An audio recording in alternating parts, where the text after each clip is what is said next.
Hello dear students, તમારું સ્વાગત છે આ ચેનલમાં. ધોરણ 8ની અંદર પ્રકરણ નંબર 1 સમય સંખ્યાઓ. તો સૌથી પહેલાં આપણે બેઝિક વસ્તુ જે છે એ આપણે જોઈ જઈએ. તો ગણિતની બધી જ જે સંખ્યાઓ છે એ કેટલા અંકોની છે? 10 અંકોની બનેલી હોય છે. અંકો એટલે 0, 1, 2, 3, 4, 5, 6, 7, 8 અને 9 એટલે ટોટલ કેટલી છે? 3. હવે સંખ્યાઓના પ્રકાર હોય છે એ આપણે જોઈએ. સૌથી પહેલું છે પ્રાકૃતિક સંખ્યાઓ. એને કયા વડે દર્શાવવામાં આવે છે? n વડે. શૂન્ય સિવાયની તમામ ધન પૂર્ણાંક સંખ્યાઓનો સમાવેશ થાય અને શૂન્યનો સમાવેશ થતો નથી. ધન પૂર્ણાંક એટલે 1, 2, 3 એવી રીતે અનંત સુધી, જેમાં શૂન્યનો સમાવેશ થતો નથી. બીજું છે પૂર્ણ સંખ્યાઓ. એને કયા વર્ષે દર્શાવવામાં આવે? તો w. પ્રાકૃતિક સંખ્યામાં શૂન્યનો સમાવેશ કરવાથી પૂર્ણ સંખ્યાઓ બને છે. એટલે પ્રાકૃતિક સંખ્યામાં શૂન્યનો સમાવેશ થતો નથી, પણ જે પ્રાકૃતિક જે ધન પૂર્ણાંક સંખ્યાઓ છે એની અંદર શૂન્યનો સમાવેશ થાય. એટલે આ જે છે પ્રાકૃતિક સંખ્યા થઈ, એની અંદર એક એડ કરવાનું છે શૂન્ય, એટલે પૂર્ણ સંખ્યા બની જશે. હવે જોઈએ પૂર્ણાંક સંખ્યાઓ. એને z વડે દર્શાવવામાં આવે. તો પૂર્ણાંક સંખ્યાઓમાં ઋણ સંખ્યાઓ અને શૂન્યનો સમાવેશ થાય છે. એટલે પહેલાંથી જ ઓલરેડી પ્લસ જે ધન પૂર્ણાંક સંખ્યાઓ તો હતી એની અંદર શૂન્યનો સમાવેશ બી થયો, અને પછી પૂર્ણાંક સંખ્યાઓની અંદર શું હજુ એડ કરવાનું છે? શૂન્યનો સમાવેશ થાય છે. શોર્ટકટ કીટ છે યાદ રાખવાની. સૌથી પહેલી છે પ્રાકૃતિક સંખ્યા. કોના વડે દર્શાવવામાં આવે? n વડે દર્શાવવામાં આવે. એમાં 1, 2, 3, 4, 5 એવી રીતે અનંત સુધી, જેમાં માત્ર ધન પૂર્ણાંક સંખ્યાઓ જોવા મળે. પૂર્ણ સંખ્યાની અંદર w વડે દર્શાવવામાં આવે, જેમાં શૂન્યનો સમાવેશ થાય છે, અને પછી 1, 2, 3, 4 એમ અનંત સુધી. ત્રીજી છે પૂર્ણાંક સંખ્યાઓ, જેને z વડે દર્શાવવામાં આવે છે. તો અનંત સુધી માઇનસમાં શૂન્ય અને ધન પૂર્ણાંક સંખ્યાઓનો સમાવેશ થાય છે. સમય સંખ્યાની અંદર q વડે દર્શાવવામાં આવે. સમય સંખ્યા એટલે અંશ અને છેદ જોવા મળે છે, બરાબર. ભલે માઇનસ હોય તો પણ કંઈ નહીં, પ્લસ હોય તો પણ કંઈ. વાસ્તવિક સંખ્યાઓને r વડે દર્શાવવામાં આવે, જેમાં સમય સંખ્યા અસમય બંનેનો સમાવેશ થાય છે. જેમ કે 3/5 એ સમય થઈ, પછી જેને દર્શાવવામાં નહીં આવે તો ઋણ/17, પછી -5/9.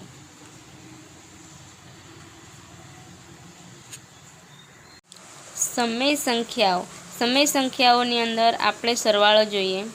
તો કોઈ પણ બે સમય સંખ્યાઓ a અને b માટે a + b સમય સંખ્યા મળે છે. એટલે કોઈ પણ બે સમય સંખ્યા લેવાની છે અને તેના બે વચ્ચે આપણે સરવાળો કરવાનો છે.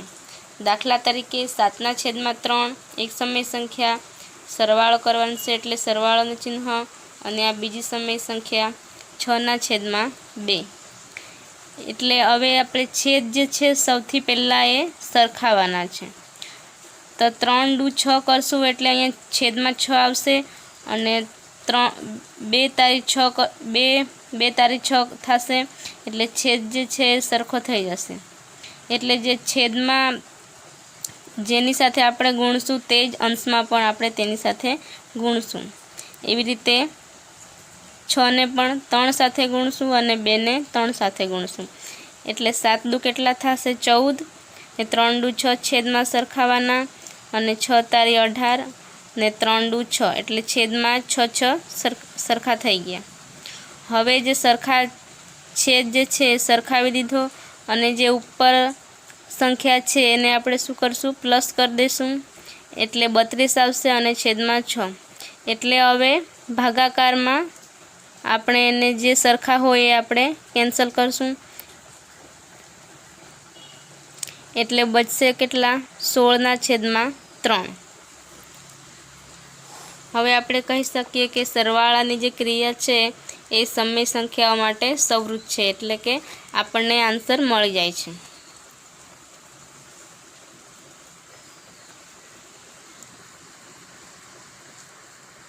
હવે આપણે જોઈએ સમય સંખ્યાની અંદર બાદબાકી. તો કોઈ પણ બે સમય સંખ્યા ધારી લેવાની છે, જેમ કે એ અને બી, અને એની વચ્ચે માઇનસનું ચિહ્ન આવી જશે, એટલે બે સમય સંખ્યા મળી જશે અને એને આપણે બાદબાકી કરશું. તો આમાં દાખલા તરીકે 9/7 બાદબાકીનું ચિહ્ન અને 5/3. આ બે સમય સંખ્યાઓ વચ્ચે આપણે સૌથી પહેલાં શું કર્યું? સરવાળો કર્યો. તો હવે આપણે બાદબાકી જોઈશું. તો શું આપણે સૌથી પહેલાં કરવાનું? તો જે છેદ છે એ સરખાવી દેવાના છે. તો એમાં શું થશે? 7×21 અને 3×21, એટલે છેદ જે છે સરખા થઈ જશે. જો છેદમાં 7×21 થાય તો જે 3 સાથે આપણે 7ને ગુણાકાર કર્યા તો એ જ અંશમાં પણ આપણે ગુણશું અને માઇનસનું ચિહ્ન, અને એવી જ રીતે 3×21 તો 5 સાથે 7ને ગુણશું. જે અંશમાં જે છેદમાં હોય એ જ આપણે અંશમાં પણ ગુણાકાર થશે. હવે આપણે 9 તારીખ કેટલા થાય? 27, અને નીચે છેદમાં સરખાવાના 21. એવી જ રીતે 7×5 = 35 ને છેદમાં 21. હવે જે છેદ જે છે એને આપણે સરખાવી દઈશું, એટલે અહીંયા 21 અને 27 - 35. હવે 35માંથી આપણે 27 બાદ કરીએ તો કેટલા આવે? 8 અને છેદમાં 21. તો આનો ભાગાકાર ચાલશે નહીં, એટલે સંખ્યા એટલી જ રહેશે. અને જે મોટી સંખ્યા હોય એની આગળ બાદબાકીનું ચિહ્ન હોય તો એ જ આવશે, પણ શું કરવામાં આવશે? બાદબાકી કરવામાં આવશે અને ચિહ્ન મોટી સંખ્યાનું આવશે. એટલે બાદબાકીની ક્રિયા માટે પણ સમય સંખ્યાઓ જે બી છે એ સંવૃત છે એમ કહી શકાય. હવે આપણે ગુણાકાર જોઈએ સમય સંખ્યાની અંદર. તો એમાં કોઈ પણ બે સમય સંખ્યાઓ આપણે લઈ લેવાની છે, એ અથવા તો બી, એ અને બી, અને એની વચ્ચે આપણે શું કરવાનું છે? ગુણાકાર. દાખલા તરીકે 9/7 ગુણ્યા -3/5. તો એમાં શું કરવાનું? જે અંશ હોય એની અંશનો અંશ સાથે આપણે ગુણાકાર કરવાનો છે અને છેદનો છેદ સાથે ગુણાકાર કરવાનો છે. એટલે 9 ને 3 સાથે ગુણશું એટલે કેટલા આવશે? 27, અને માઇનસનું ચિહ્ન આવી જશે, અને 7×35. ગુણાકારની અંદર નાની સંખ્યા હોય તો પણ માઇનસ આવશે, અને મોટી સંખ્યા હોય તો પણ આપણે જે ચિહ્ન હોય માઇનસનું તો તે આપણે મૂકી દેવાનું. એટલે ગુણાકારની જે ક્રિયા છે એના માટે જે સમય સંખ્યા છે એ કેવી છે? સંવૃત છે. હવે આપણે સમય સંખ્યાની અંદર છેલ્લું ભાગાકાર જોઈએ. તો ભાગાકારની ક્રિયા માટે સમય સંખ્યાઓ સંવૃત નથી. સૌથી પહેલાં કીધું છે સંવૃત નથી. તો આપણે દાખલા તરીકે જોઈએ અને કીધું છે કે જો કે શૂન્યનો અપવાદ ગણીએ તો કદી કહી શકાય કે ભાગાકારની ક્રિયા માટે સમય સંખ્યાઓ સંવૃત છે. એટલે કદાચ શૂન્ય આપણે અપવાદ રૂપે લઈએ તો ભાગાકારની ક્રિયા જે છે એ સંવૃત છે સમય સંખ્યાઓ માટે. પણ આમાં સૌથી પહેલાં કીધું છે કે ભાગાકારની ક્રિયા જે છે એ સમય સંખ્યા માટે સંવૃત નથી. દાખલા તરીકે જોઈએ 5/7 ભાગ્યા 9/11. તો એમાં આપણે ભાગાકાર ભાગ્યા ન ચાલશે, એટલે આપણે જે ગુણાકારનું ચિહ્ન મૂકીએ તો છેદ હોય અંશમાં જશે અને અંશ હોય એ છેદમાં જશે, તો ગુણાકારનું ચિહ્ન આવશે.